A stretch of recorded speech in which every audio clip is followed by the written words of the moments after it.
Hi, Finxter. This is Anti. Today I'm going to guide you through my article about np.gradient on Finxter.com. So, in Python, the np.gradient function approximates the gradient of an n-dimensional array.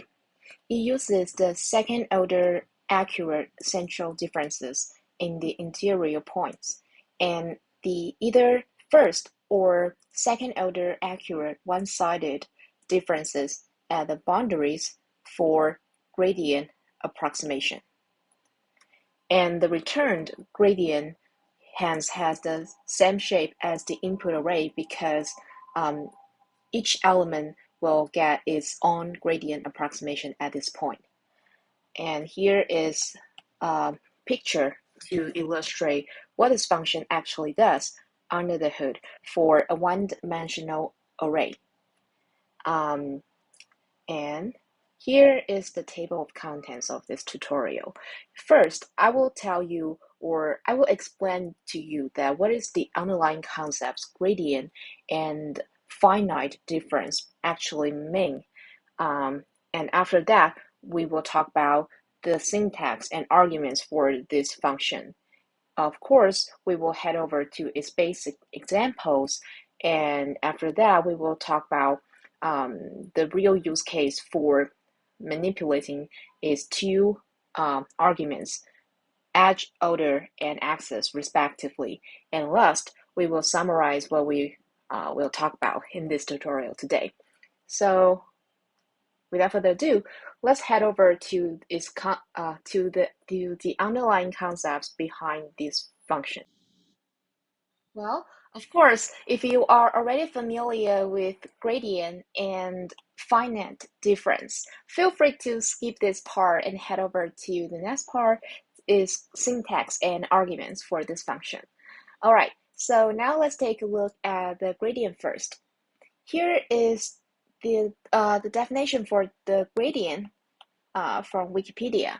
It seems like very hard to understand at first, but intuitively you can just consider gradient as an indicator of the fastest increase or decrease direction at a point. And to talk in a computational way, gradient is a vector containing all partial derivatives at a point. And that's my understanding and explanation for the gradient concept.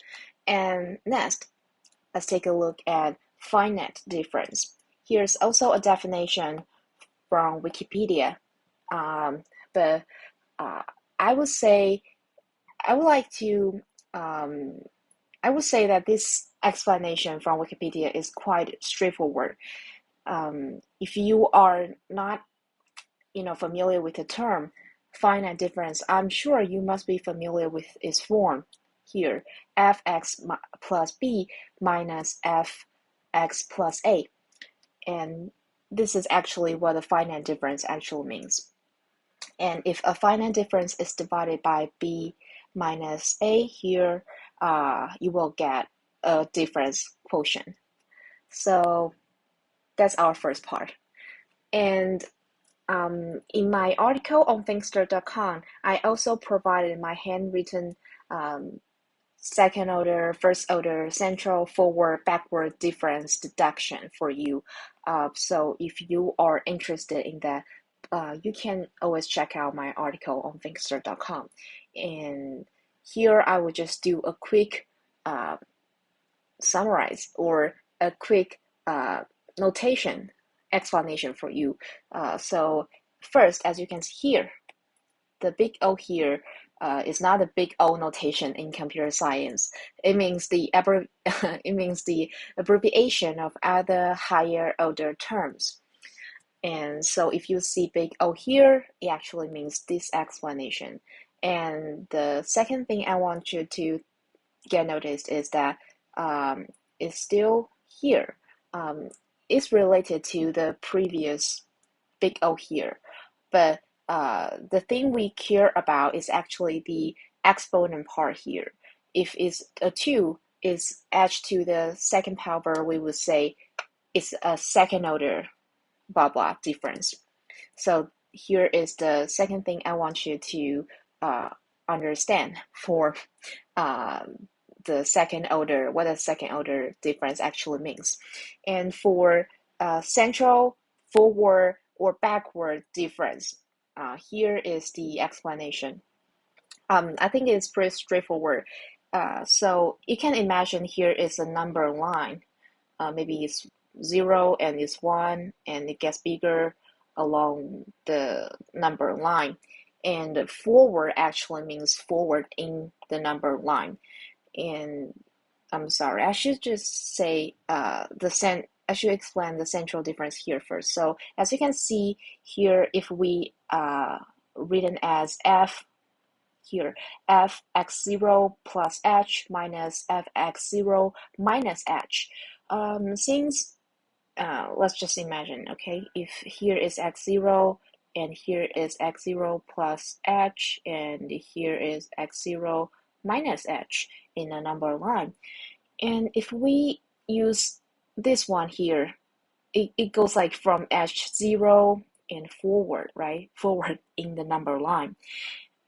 We use this part to minus this part, where this part is actually from x0 backward in number line, right? Since we go both forward and backward, we say, okay, here is the central difference. But if we only write things like, okay, here, take a look. If we only write things like x0 plus h minus fx0, we only here, just forward in number line. So we say this is forward difference.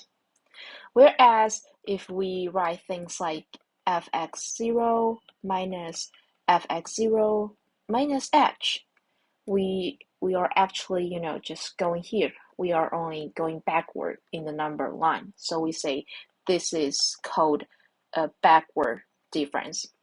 Okay, so we got all the components here. We know what a second order actually means. Second order means here, if we get this 2 here, we say second order. If we only, have big O and H, here is actually 1, right? We will say first order, okay? We will say first order if we only have an H within the big O here, which means other higher order terms. And that's the first part. And the second part is central. We can replace the central with forward or backward. It actually really means whether we go forward or backward, or use both forward and backward when, calculating the difference part. And yeah, the last part, of course, it means something different. If we are calculating difference, we are using subtraction in mathematical terms. Okay, so that's I want you to understand for now. So I think you will probably have an intuition of what this gradient, NumPy gradient function actually does under the hood. So now let's take a look at its syntax and arguments. So I put its syntax and its argument table within one slide, so that I think you can, just know what this f actually means, what this bar arcs actually means, and so on and so forth. So, and as you can see, here we have only one. Here only one must have arguments, and the rest are optional arguments. And for this one must have arguments, it actually means the n-dimensional input array. We want to do difference calculation. We want to do difference calculation so that we can get the gradient for each point of this input array. And for the rest of the optional arguments, I will explain this and this in detail later in this tutorial. And for these var arcs arguments, it means, so first, it means spacing between f values. and its default is unitary spacing for all dimensions. So I think from my experiences, for now, you don't really have to uh, know exactly what this arguments actually does, because I think normally you will have unitary spacing for all dimensions. And if you don't have unitary spacing for all dimensions, you can then try to understand this argument and how to use it in real case. So for now, I will only explain this edge order and access arguments later in this tutorial. And now let's take a look at its basic examples.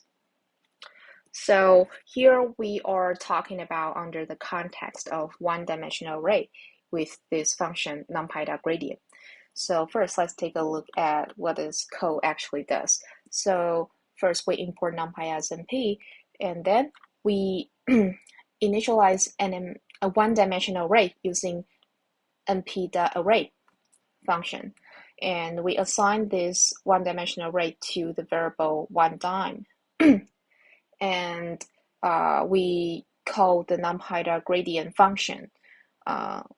We just pass the one-dimensional array as it must have parameter, which is the input array that we want to calculate the gradient. We want to approximate the gradient actually to be strictly correct. We try to approximate the gradient for this input array. Okay, so then we will get the gradient, right? And we print out the gradient. And here is just comments. So after running the code, we will get output here. So as expected, first, as expected, the output array size is the same as the input size because, as I mentioned in the opening of this tutorial, that because each point in the input array will get its own gradient approximation. So the output array size is the same as the input array size. So that's our first observation. And the second, how does this function actually does for each point for the gradient approximation for each point? So here the comments I listed thoroughly for what this function actually does under the hood. So let's take a look one by one. So first, for you can hear. This is the picture we have seen from the first slide. So as I mentioned, the calculation for boundary elements and interior elements are different. So they basically are different. Let's take a look at interior points first here, because they are quite straightforward. It's more straightforward and it's more intuitive than the boundary points. But so let's take a look at the interior points here, the calculation. So for the gradient of interior elements, the numpy.gradient will calculate the second order accurate central differences and divided by 2. So for example, if we want to calculate the second element in the input array gradient, we want to approximate the gradient at this point. We will so first we will calculate a second order accurate central difference first, which is within this parenthesis and here, right? As for y, we want to choose like one dim index at 2 minus one dim index at 0. Why this is a second order accurate central difference? You can refer to my handwritten deduction in the article on Finxter.com. I write thoroughly the deduction parts in my article. If you're interested, you can check that out. We have mathematical provings for this formula to be correct.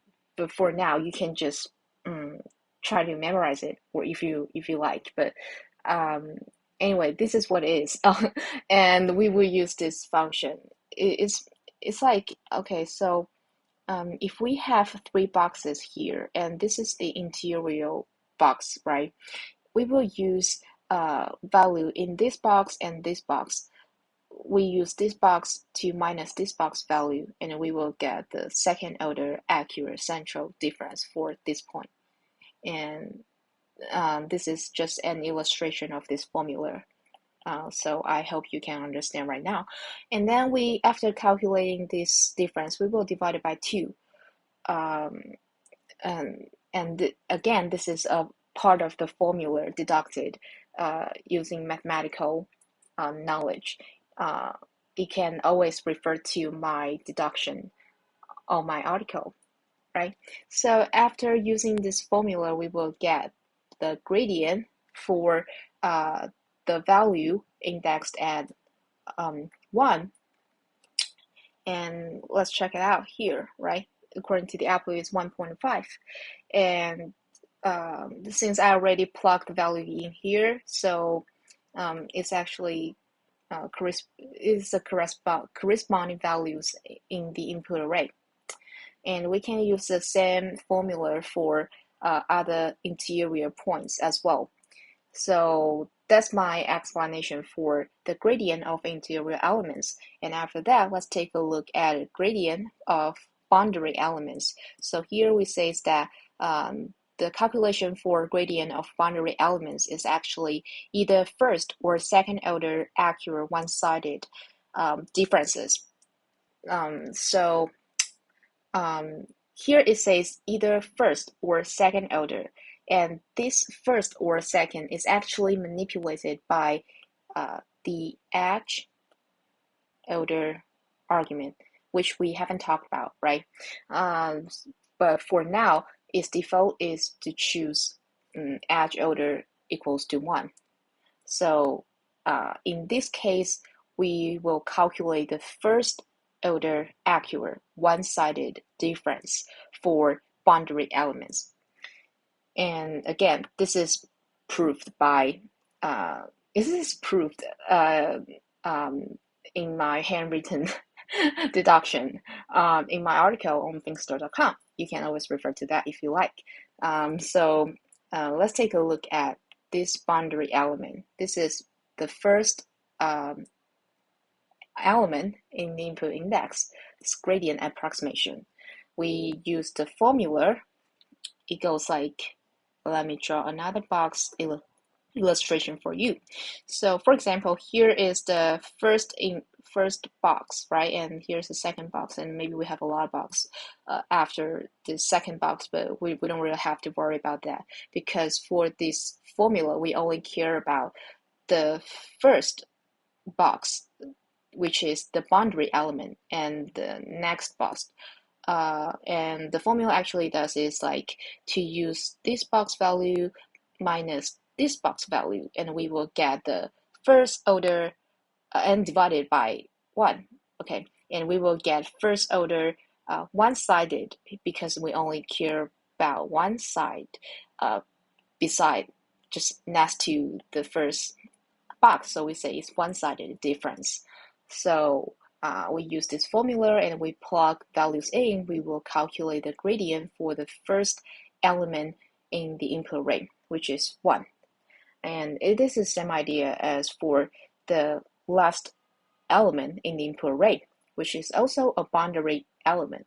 So for another box illustration, it's like maybe we have a lot of boxes before the box before the last element, which is this, right? And we only care about the last box and the box before this last box.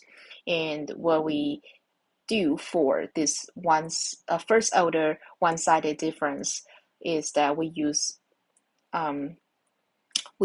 this box value to minus this box value and divide it by 1. Then we will get the first order accurate one-sided difference for our last element in the input array. And we plug values in and we will calculate the gradient here. So that's the basic example for NumPy gradient. I hope it clearly shows you what this function actually does and gives you a little preview of what this edge order argument actually means and what its function in this function. Okay, so yeah, so now we will talk thoroughly about this edge order argument in this np.gradient function. So here is to jog your memory. I showed you the syntax and argument table for this function again, and we only care about, or we care a lot about edge order argument in this part. So its description says gradient is calculated using nth order accurate differences at the boundaries.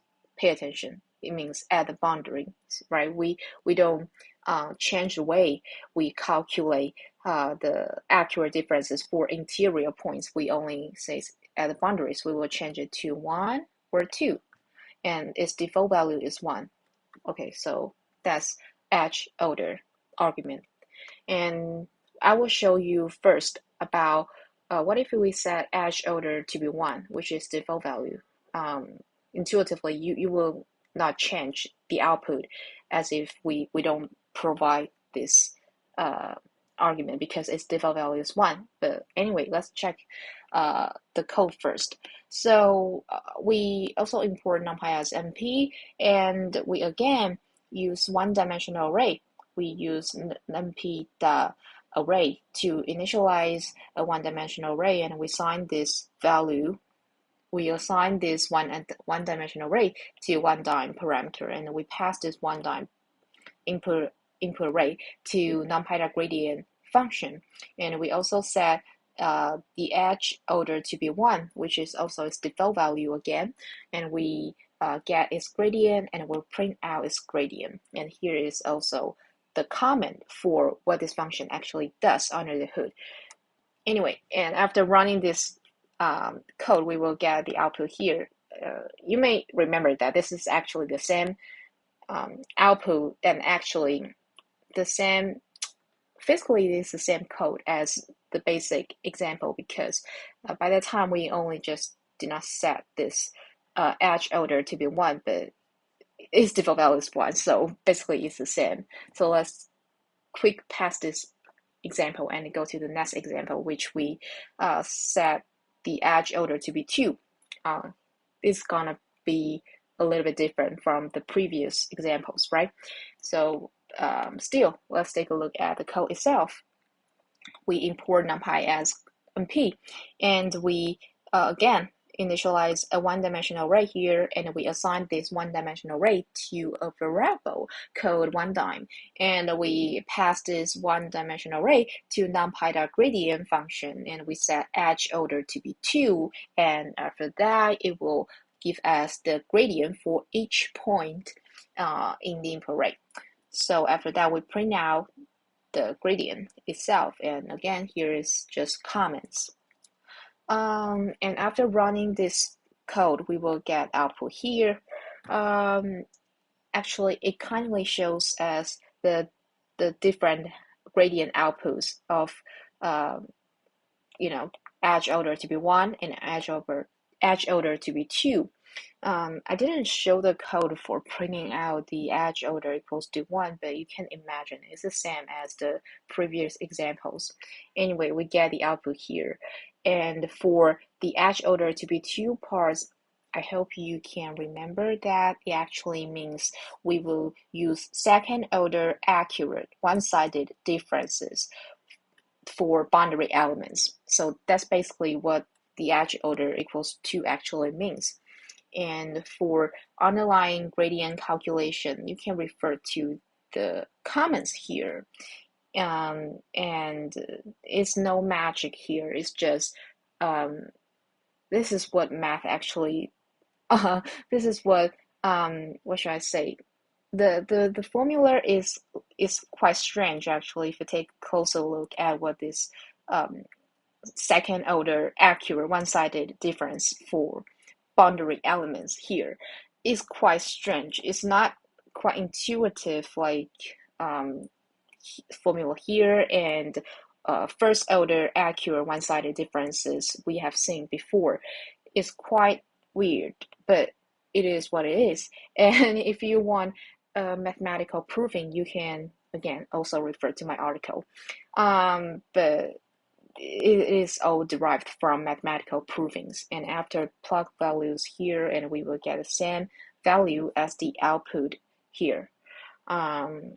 So I think for you as a user for this function, so as a user of this function, I mean, you only have to understand what this edge order equals to actually means. It means to use second order accurate one-sided differences instead of first order accurate one-sided difference. It's just gonna be more accurate, right? This gradient approximation is just gonna be more accurate for boundary elements, and that's all. That's all you have to know. For specific calculation formulas, you don't really have to memorize that. But if you want, you can, of course. And if you want to figure out, you can refer to my handwritten deduction in my article on Finxter.com.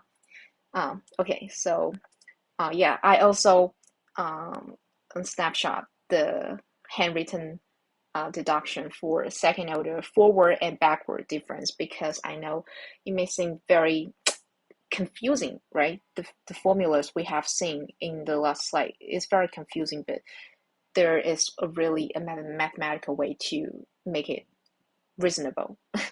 So if you want to take a look at the handwritten deductions, you can always refer to my article on Finxter.com.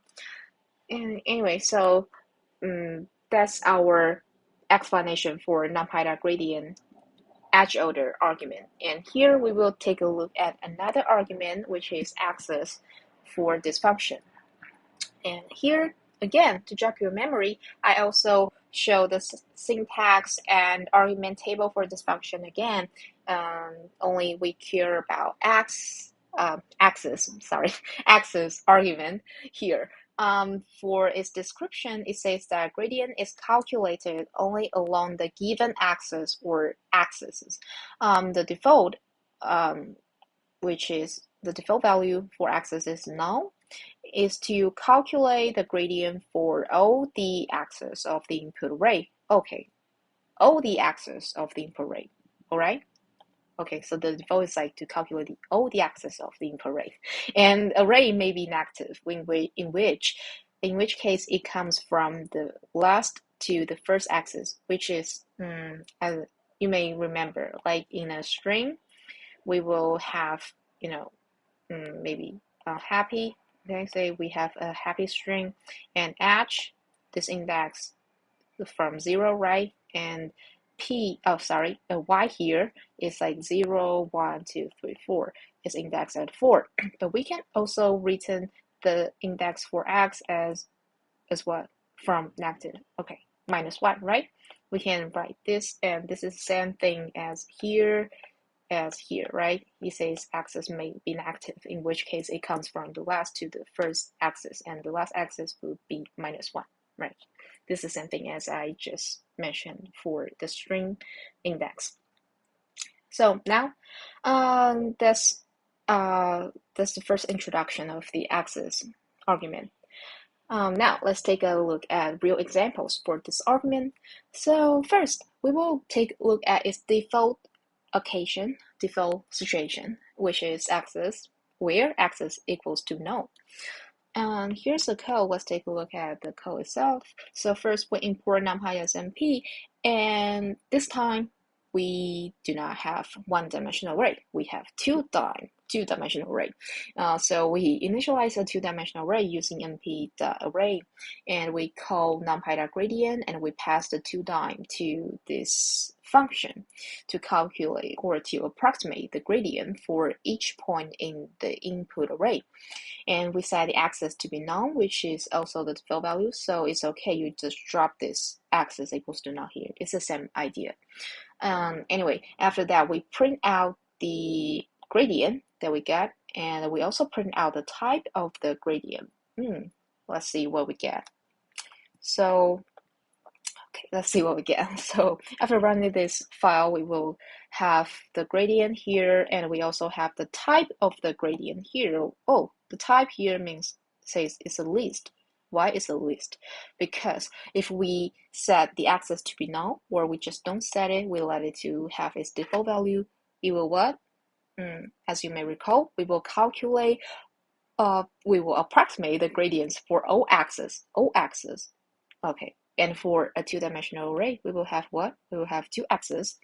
So we will ultimately have a list of gradients because we have two axes, and we will calculate all axis gradients when we set the axis to be null. So that's why the type of the gradient here is gonna be a list. And so we will have one array for axis equals to 0, and we will have another array. That's the gradient for axis equals to 1. And that's basically a high-level understanding of what this axis equals to null or its default value actually does under the hood. Okay, so I don't really think I need to re-explain what this function actually does for boundary elements and interior elements at this point, because I already did. But right now I want to mention is that for a two-dimensional array, you can think of it as a rectangular, or a square if you like, a thing, right? And what does axis equals to 0 actually means is like here. It goes like this. So for our example here, let's say each element is like a smaller boxes within this big boxes. We can draw the small boxes like here. So 1 for 1 here, and 2 for 2 here, and you know the respective there's a 4 and 8, and we need to enlarge our large boxes here. And I also draw the second line here. Here's the 2 and 5, 8, 10, 20. Okay, so here is a visualization of our input array. So what it means actually for axis, when I set axis to be 0, it actually means we are calculating the gradients in this way. Okay, it may seem a little bit abstract, but here. So when I calculating, first, so the result array, as you may recall, the size for the result array is actually the same size as the input array. So if we have we have this input array, then our result array will have the same size here. And for the first element in the result array, the gradient calculation is using this element and this element here. That's why I say when we set axis equals to 0, it calculates gradient in this way. And another example is that if you are considering calculating the gradient for this position when you set axis to be 0, what elements it actually uses, like this element and this element. This is my explanation for the axis equals to 0 scenario. And the axis equals to 1 scenario actually means the calculation sequence will be this direction. And again, for another example is that if you are calculating the gradient for this position, the result array, and you set axis to be 1, the element it will use is actually this element and this element. The 10 and 20 here, it goes directions in this way. So it's totally different, because if you are using array equals to 0 for this element in the result array, you will actually use 16 here and 20 here to calculate the gradient for this position. So they're totally different. And if you set axis to be null, it will actually calculate the two axes scenario, or you should say cases for you, and it will give you a list of gradient outputs. So that's what will happen if you use access to be null. And next, we can see that this is another example if we set access to be integer, because the previous is to set access to be null, right? And we can also set access to be integer here. So let's take a look at the code itself first. We also import numpy as np, and then we initialize a two-dimensional array. And we assign this two-dimensional array to a variable called toDime, and we pass this toDime to np.gradient respectively. Only we will set access to be 0 at first, and then we set access to be 1, and we will get row direction gradient, and we will get code direction gradient for access to be 1, and we will get row gradient for access to be 0. And so also I commented here, I say this 2 is actually the same as this 2, because as I mentioned before, the access can be calculated or can be denoted from a negative value, which is -1 for the last axis, right? For the 1 here, and -2 for the axis before the last axis, which is axis equals to 0. So this 2 is actually the same as this 2. And after that, we will print out the row gradient and the code gradient respectively. And after running this code, we will get the output here. You can check this output with your understanding of this calculation. Maybe you can do a calculation like if you are the numpy.gradient function, and to see if your understanding is same as the actual output here. So next, I will move to the last scenario for the access arguments, which is that you can actually pass a tuple or a list of integers to these arguments. Here I pass a list of integers, which is 0 and 1 here. And after running this code, I don't explain the code here because it's pretty much the same as the previous codes, and the only difference is here we set access to be 0 and 1. So after running this code, we will print out the gradient, and we get this. You may recall that this is actually the same as if you set the access to be null, or you don't set this value, which is the default value as null. But because the null will calculate the gradients for all axes, and for a two-dimensional array, 0 and 1 is actually all the axes it has. So this is the same idea, the same output as the axis equals to null scenario. And I don't explain this for now because I already explained this in this axis equals to null part. So okay. That's it for our NumPy.gradient article. We learned about its underlying concepts, syntax, arguments, and basic example. We also worked on the top 2 questions about NumPy.gradient function, ranging from NumPy.gradient edge order and NumPy.gradient axis.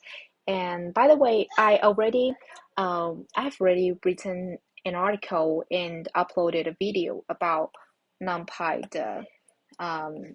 div, which is a quite similar function as this NumPy.gradient function of today's tutorial.